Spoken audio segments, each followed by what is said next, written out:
seria o Conselho Estadual de Direitos da Criança e do Adolescente? Conselho Estadual de Direitos da Criança e do Adolescente? Ele seria um órgão deliberador autônomo que tem que garantir as políticas de direitos à criança e ao adolescente em todo o Estado. E a importância dele hoje no Estado de Santa Catarina? Olha, ele sempre foi importante, não só hoje, mas ele sempre foi muito importante, né, e vai continuar sendo.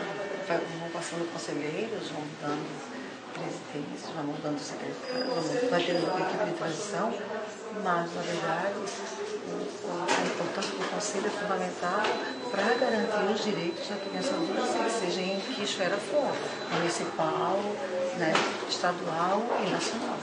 E como a senhora avalia o evento de hoje?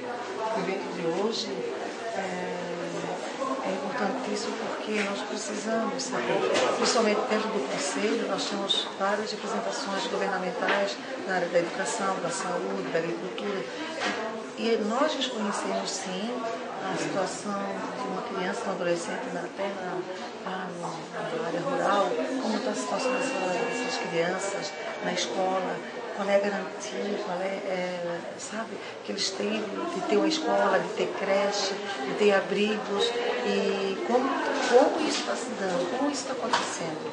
Tem algum programa que cuida disso? Né? Na verdade, a gente precisa avançar muito mais nesse processo, que ainda está engatinhando.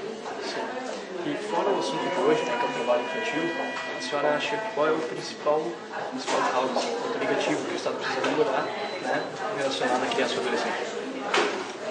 O Estado precisa melhorar em todas as instâncias, em relação à política pública de prevenção, de combate, de atendimento à criança e ao adolescente, em todas as áreas, na educação, saúde, proteção, porque criança e adolescente é a prioridade absoluta.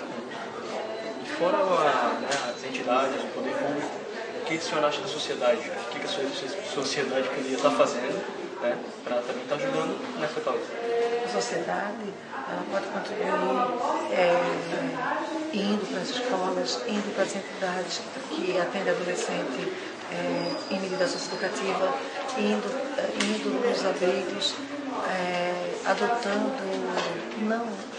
eu não sei se é adotar a criança, mas adotar as entidades com ofertas de voluntariado, de conhecer a causa e não só julgar.